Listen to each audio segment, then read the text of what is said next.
Um,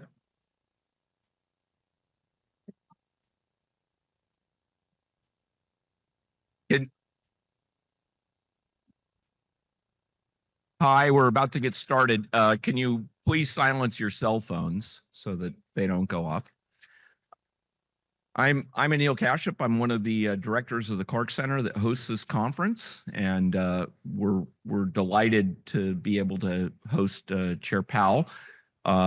The run of show is going to be that he'll make some opening remarks, then we'll have a moderated conversation, and I think he needs no introduction. So please join me in welcoming Chair Powell back to the U.S. Monetary Policy.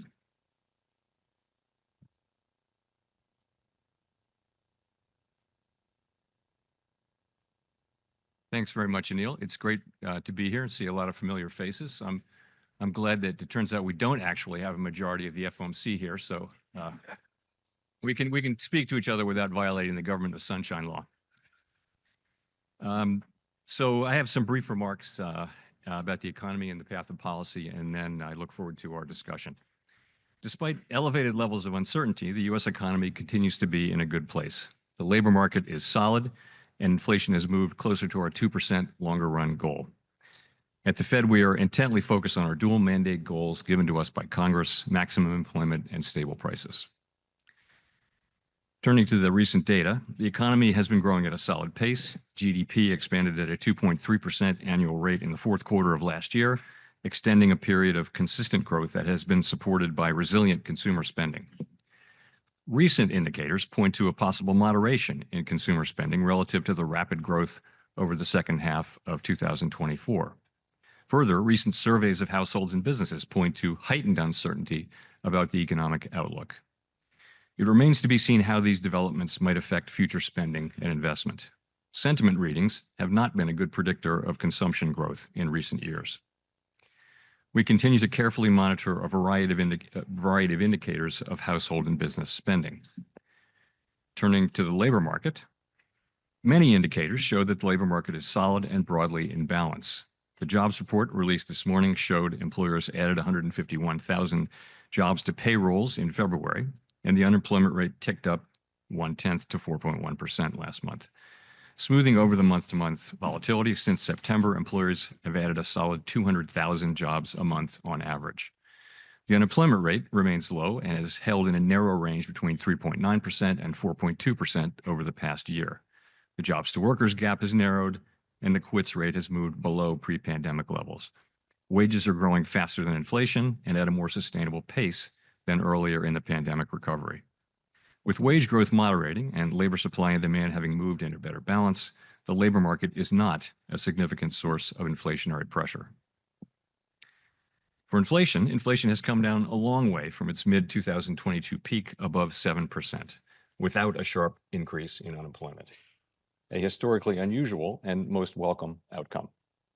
While progress in reducing inflation has been broad-based, recent readings remain somewhat above our 2% objective. The path to sustainably returning inflation to our target has been bumpy, and we expect that to continue. We see ongoing progress in categories that remain elevated, such as housing services and the market-based components of non-housing services. Inflation can be volatile month to month, and we do not overreact to one or two readings that are higher or lower than anticipated. Data released last week show that total PCE prices rose 2.5% over the 12 months ending in January, and that core PCE rose 2.6%. We pay close attention to a broad range of measures of inflation expectations, and some near-term measures have recently moved up. We see this in both market and survey-based measures, and survey respondents, both consumers and businesses, are mentioning tariffs as a driving factor. Beyond the next year or so, however, most measures of longer-term expectations remain stable and consistent with our 2% inflation goal. Looking ahead, the new administration is in the process of implementing significant policy changes in 4 distinct areas: trade, immigration, fiscal policy, and regulation. It is the net effect of these policy changes that will matter for the economy and for the path of monetary policy. While there have been recent developments in some of these areas, especially trade policy, uncertainty around the changes and their likely effects remains high. As we parse the incoming information, we are focused on separating the signal from the noise as the outlook evolves. We do not need to be in a hurry, and we are well positioned to wait for greater clarity. Policy is not on a preset course. If the economy remains strong, but inflation does not continue to move sustainably toward 2%, we can maintain policy restraint for longer.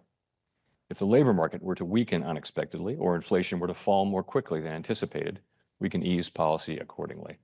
Our current policy stance is well positioned to deal with the risks and uncertainties that we face in pursuing both sides of our mandate. Before I conclude, I'll note that at our last FOMC meeting, we began our second 5-year review of our monetary policy framework. We will consider changes to our consensus statement and to our communications as part of this review. The consensus statement articulates our framework for the conduct of monetary policy in pursuit of our statutory goals.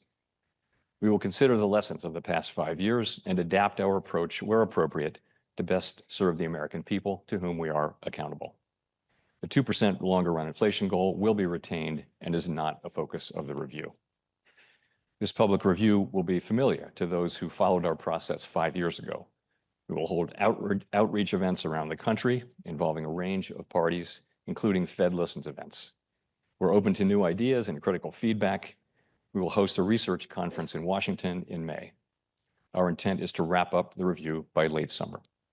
Thank you very much. I look forward to your questions. Anil.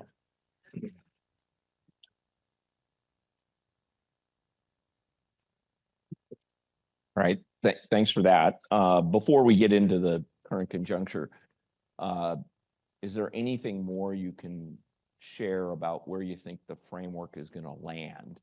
It was nice to hear the parameters that you laid out, but is there anything more that you can say beyond what you just? Sure. So I said there are two things really. There's changes to the consensus statement, and they're looking at really our post-meeting communications. We're going to look at those two things a lot. And as it relates to the consensus statement, which is also known as the Statement on Longer Run Goals in Monetary Policy, therefore it needed a shorter name, we are going to be looking a lot at the changes that we made in 2020. So if you go back to 2020, what we had was we'd been at the effective lower bound for 7 years. We never got rates above 2%. We were at 1.5% when the pandemic hit. And the feeling very much was that if even a mild downturn came, we'd be back to the effective lower bound, maybe again for years on end. So we were looking for ways to try to minimize the likelihood of that. And a pretty standard result in the research was a kind of a makeup strategy. So that's what that was. So the framework changes that we made were very focused on the importance of the effective lower bound problem, which was thought to be the big problem at the time. And those were the changes that we made. And we thought that those issues would be persistent, but the universe had other ideas. And the pandemic arrived just a few months after we implemented the framework and really changed the whole mixture. And effectively, the idea of an overshoot, of a modest overshoot or moderate overshoot of inflation really became irrelevant. And we were back to the regular framework, and we did what we did, and you have the results today. So I think we'll be looking at, for example, the focus in the consensus statement. We'll be looking at the focus that we had on the effective lower bound. It's probably not the base case anymore, but it's probably still relevant. We'll be looking at shortfalls, which is an interesting idea, and there are different ways to express that. And we'll be certainly will also be looking at the idea of having a moderate overshoot of inflation over the 2% target following periods when inflation has been low. We're looking at all of those things, and again, I expect to be done, by the end of the summer. On the communications, particularly our post-meeting communications, we're going to take a close look at the SEP and also compare ourselves to what other central banks around the world do. And this will be a couple of weeks from now. We'll have our second meeting, and I think we'll be done in time for sort of the end of the summer. Yeah, that's great. Let me pick up on this question about the level of prices versus the inflation rate. Economists spend a lot of time making the distinction between the rate of change and the level. I'm not sure that the public fully understands this because you see these surveys about how frustrated people are with inflation. Inflation now is not that different than your target. It's above, but not meaningfully so. But do you think that price stability needs to take into account how far you wear away from the objective? And if you've had a big run up and the level remains high, even if the inflation rate is back to normal, is that something we need to reconsider? You know, the public experience, what the public experiences is the prices of things. And the prices of things went up a lot in 2021 and 22, and to some extent in 23. And when we talk about inflation, we're obviously talking about the rate of change now. But the public's not wrong. They are experiencing high prices, and obviously you can have a great labor market, but if people are really struggling because of high prices, that's what they're really going to feel. So they're right about what they're saying. You know, in terms of, I don't think there's any need to redefine price stability. I think you can always go back to the way Alan Greenspan said it. I won't get the exact words, but everyone here knows the idea is if businesses and households are making their economic decisions without having to consider the possibility of high inflation, that's price stability. I don't think we need to rethink inflation the way we deal with it. I don't think we need to reinvent price stability. So, okay. Okay, the elephant in the room. Economists normally assume that a tariff is passed into domestic prices. And as the Secretary of Treasury said yesterday, that would change the level of prices once, but wouldn't mean anything for inflation a year later. If we're looking at what happens over the next year, how would we know if the conventional view is not correct and that it's leaked into something more troubling? So I think that start with the general thought is that if there's a spike in prices that's a one-time thing that is going to go through the economy, then it's not appropriate to react to it, because our policy by design will reduce employment and activity, and it would not have really been needed to be done. So you look through those things if you can. So if you put that in the context of tariffs, you know, I think if you look at where forecasts are, look at the blue chip, look where everybody's forecasting some inflation effect from tariffs. So it's very likely that you know that if tariffs are imposed, and let's remember, we really don't know what's happening yet. We're at a stage where we're still very uncertain about what will be tariffed, for how long, at what level. We're going to have to wait to see all of that. But the likelihood is that some of that will find its way, you know, it'll hit the exporters, the importers, the retailers, and to some extent the consumers, and we'll see what that is. And in a simple case where we know it's a one-time thing, you know, the textbook would say look through it. But I think the situation, you would want to also be sure of a couple of things. One just is that if it turns into a series of things and it's more than that, and if the increases are larger, that would matter. And what really would matter is what's happening with longer term inflation expectations and how persistent are the inflationary effects. You want to look at all of those things, and you'd want to remember the current context, which is we came off of very high inflation, and we haven't fully returned to 2% on a sustainable basis. So you got to put all that in the mix as you make this decision. I would point people back to 2019, you know, when we had the Tax Cuts and Jobs Act, we had lower immigration, and we had effects of tariffs. And as I pointed out, it's really the effect of all of these policies that matter for our policy. It's not simply what's happening with tariffs. It's what's happening with growth and all the other things as a result of these broad changes in economic policy, not just tariffs. Okay, just to put a point on this, I think I know what you're going to say, but the usual rule that economists hold is that when an uncertainty is high, we're gradualist. And I'm wondering whether you view that as the right benchmark or anchor to think about. I view it as the right benchmark or anchor for right now, and that's because the costs of being cautious are very, very low. You know, the economy's fine. It doesn't need us to do anything really, and so we can wait, and we should wait. I think there are cases where uncertainty is high, where that would not be the case, where the costs of going slow might be high, and those would be, for example, you know, if inflation expectations were clearly under pressure, or if you're at the beginning of the pandemic and uncertainty is unquestionably elevated, but you nonetheless act very aggressively because of the potential cost of not doing so. Okay, that's interesting. But I'll ask a couple more conjunctural questions, but there's a lot of people in the room here that are very curious about what you want to say about the Basel III endgame. So that's inside baseball, but people's wallets depend on this. So you want to say anything about that? Sure, absolutely. So our view at the Fed is we very much intend to complete the Basel III endgame.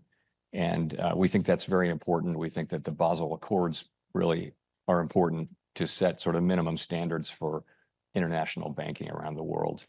And we expect that we will. We're kind of on hold until the U.S. banking agencies are really back up and running with new leadership. But once they are, we fully expect to get back to that work and complete the Basel III endgame. And I have a good reason to think that we'll be able to do that. That's good news. Another little bit of inside baseball, but there's been a lot of discussion in the last few weeks about changing some of the statistics that are emphasized about the economy.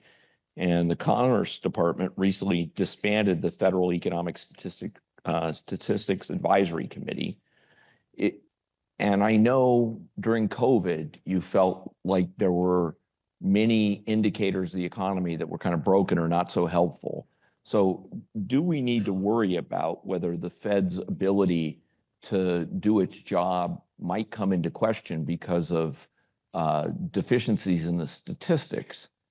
And are you already, let's do that. I'll ask a follow-up. Yeah, so there's two different things. I think it needs to be said that the government data we get from government gathered data we get from the Bureau of Economic Analysis and the Bureau of Labor Statistics is incredibly important and really the gold standard for data. Being able to track what's going on in the economy is very, very important. And it's something that the United States has led in for a long, long time and something we need to continue to lead in. It's true that survey responses have gone down and that some of the data have become more volatile. That just means it's something we need to keep doing and invest in. So I think that's important.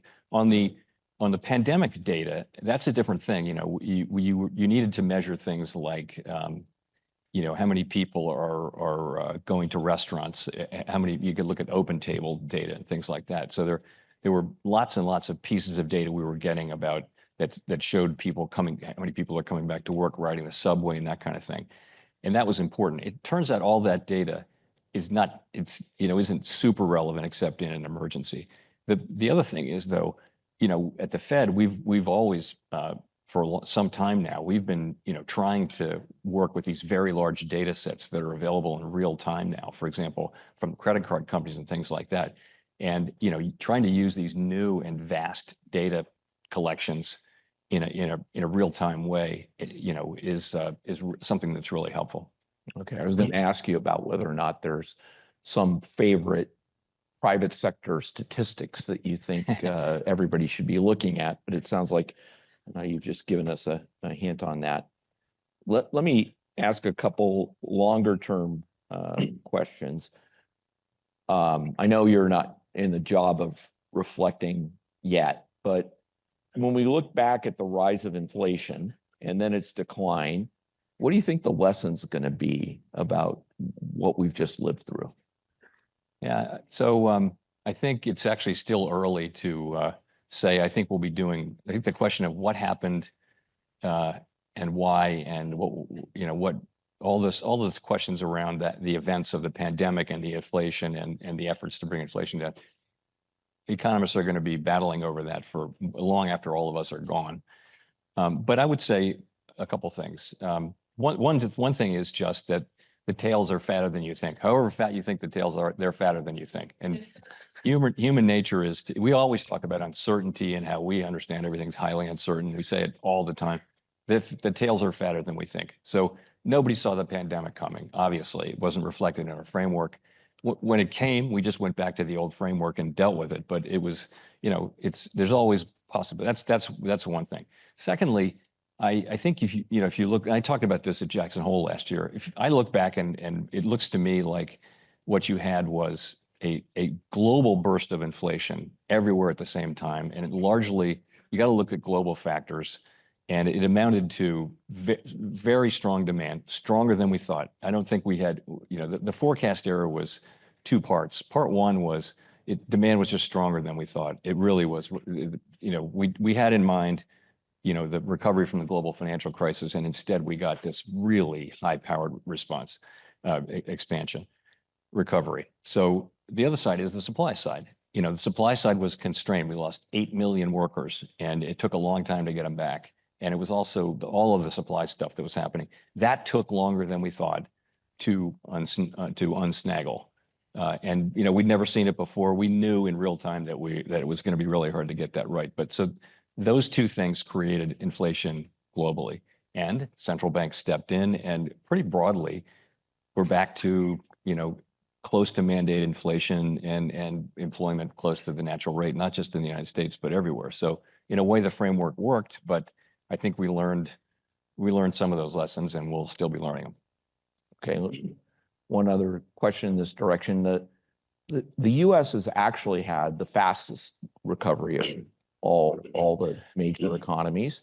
And do we understand why that is? And does that, there was a question in the last panel about Y-star and potential growth. Do you think that we are learning something now about what the speed limit for the economy is, or is this just happenstance? Yeah, I would put down the U.S.'s outperformance to three things. And the first is just, one would be structural characteristics, and that's more flexible labor market, highly developed capital markets, culture of innovation, rule of law, all the things that make this. And we have a venture capital industry. Other countries are trying to do early stage financing out of banks. That's not going to work. So all of those things make us account for 40 years of productivity. That's double Europe's productivity. It increases. So that's thing one. Thing two is just population. We had a big population increase in 22 and 23, and that doesn't help with per capita, but that moves top line. And what was the third thing? Oh, productivity. So we had a really significant burst in productivity, and from a range of factors, you can never tell exactly where it's coming from. Some of those factors suggest, this gets to your last question, suggest that productivity will be kind of a one-time event. So, people were wound up automating a lot of functions in retail, and because people didn't want to work in retail anymore. But that may just be a one-time thing. Technological developments, on the other hand, might give us years and years of productivity. So there are a whole bunch of other things, and so we don't really know how long this burst in productivity will be sustained. But I think I never expected to see productivity this high for this long. And our staff is marking up their estimates of potential growth for now and taking some signal about the future. You won't have that population thing going forward, but productivity has been really strong, and I think it does actually raise, at least for the relatively near term, the level of potential output. Okay, that's good. Okay, 30 years of teaching Booth students, I've learned you have to end these things with a fun question. So who's your favorite central banker? And I'll give you a hall pass on anybody that was on the board while you've been there. What defines favorite central banker? Living? You can constrain to living, or you can specify dead. Well, I mean, I would have to, I don't know. Open-ended question. I'll take the easy route and say Paul Volcker, whom I did know over time, and pretty obviously in central banking, nobody wants to be working in a central bank when inflation is really high, but everybody who works in a central bank knows what they have to do when inflation is high. And he set the gold standard for that. That is the thing. Most of the time for 40 years, we haven't had to do that. It's just kind of demand management through a regular cycle. But when you have very high inflation and you have to do this is why we're independent. It's not for the good times. It's for the times when we're doing something which may be unpopular. That is our assignment. And I think Paul Volcker kind of established that. That was really not quite so clearly established at the time. So I'm going to go with Paul Volcker. Okay, I'm going to out you on a private conversation, but I don't think you're going to mind too much, which is the Cork Center that hosts this event has a bunch of experts panels of economists where you can go ahead and answer a bunch of questions. They'll tell you who your favorite economist is. And Jay Powell's favorite economist is Anil Kashyap. Let me tell you, it's a true story, and that was not a happy day. To learn that, you know. Anyway, well, thank you, and we're so glad that you were able to be here and share your thoughts. And Great. so, Thanks very much. yeah.